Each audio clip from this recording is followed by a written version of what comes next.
What started as a regional war in the Middle East has now become a full-blown global crisis.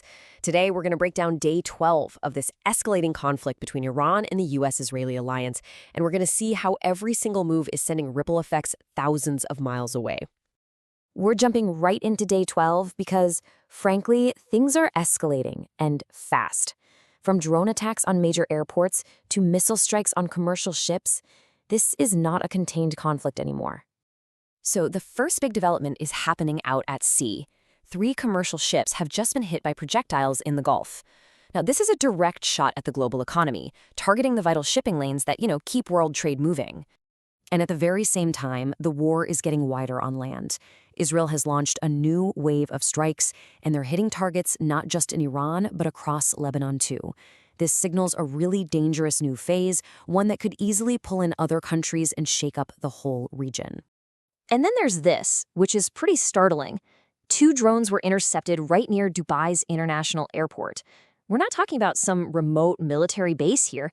This is one of the most important civilian travel and business hubs on the entire planet. So yeah, these attacks on civilian infrastructure, that is a major escalation. Let's take a closer look at what's actually happening and what an attack on a place like the Dubai airport really means. You see, this isn't just any airport. It is the busiest international hub in the world. To put that in perspective, over 100 million people passed through there last year. And this is the second time in just 5 days that drones have made it this close, this time injuring 4 people. It shows a really clear strategy. Hit these high-profile, economically sensitive targets and cause the most disruption you possibly can. And as you can imagine, those attacks are having a massive and immediate effect on the global economy. As the conflict gets bigger, it's sending shockwaves through financial markets. And believe me, the world is scrambling to figure out what to do. 400 million, that's the number. That's how many barrels of oil 32 countries have just agreed to release from their strategic reserves. This is the largest release of its kind in history. It's a pretty desperate move to try and stabilize oil prices and stop a global economic crisis in its tracks. And this is why they're so worried. The Strait of Hormuz. Just think of it like a vital artery for the world's economy. A full 20% of all the oil on the planet passes through this one narrow channel. So by threatening it, Iran can basically hold the world's energy supply hostage. And that means gas prices soar for all of us, inflation spikes, and it could even trigger a recession. And that's the long-term danger here. According to the BBC's international editor, the disruption we're seeing isn't just some temporary price spike. If this conflict continues, we are literally looking at a world economic upheaval in the making. With the global economy hanging in the balance, it's no surprise that other world powers are not just watching from the sidelines. Oh no, they're making some serious strategic calculations based on how this war is going to affect them. Just take a look at this. For Russia, this whole thing is, well, it's an opportunity. Higher oil prices, that just means more money for its war chest in Ukraine. And diplomatically, it gets to step in, offer to mediate, and boost its own profile. But for Ukraine, this is a complete nightmare. They're terrified the world's attention and all that military aid is going to be diverted away from their fight. But there's also a strange kind of opportunity for them to sell their battle-tested anti-drone tech and maybe build some new alliances. Okay, but behind all the geopolitics, behind all the economic numbers, there is a devastating and deeply personal human cost to this conflict. And that's something we absolutely cannot afford to ignore. The numbers are just stark. Authorities in Lebanon are reporting nearly 600 civilian deaths from Israeli strikes. In Iran, state media is saying at least 70 have been killed. And these aren't just numbers on a chart. They're individual lives, families completely torn apart. This quote from someone in Beirut, it really captures the shock of it all.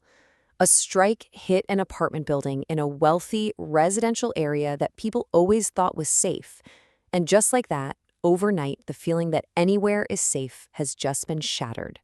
And this message, which the BBC got from inside Iran, it's just heartbreaking. It brings the whole reality of this war down to such a personal level. A young person just living their life, and then they find out their friend from school has been killed. It's a powerful reminder of the real tragedy that's unfolding behind the headlines. So, with the human toll rising every single day, the question on everyone's mind is pretty simple. Where does this all go from here? With the conflict expanding and the stakes getting higher by the hour, what is the end game? This is one of the most searched questions online right now, and for good reason. Everybody wants to know when this is going to be over. And while there are no easy answers, we can look at the strategies being used to understand why a clear ending is so hard to see. The key idea to get your head around here is something called asymmetric warfare.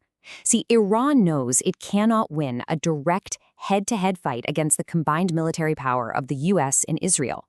So it's playing a completely different game. Instead of matching strength for strength, it's using the tactics of the underdog, spreading the conflict out, hitting unexpected and symbolic targets like that airport in Dubai, and just creating widespread chaos to prove it can't be easily defeated. And this brings us right to the core of the problem. If you look here, the main players have completely different and totally conflicting goals. The US is talking about an endgame which hints it wants a resolution. Israel has a much, much bigger goal, to bring down the Iranian regime itself. And for Iran, their objective is brutally simple: survival. If the regime is still in power when the fighting stops, they will claim victory.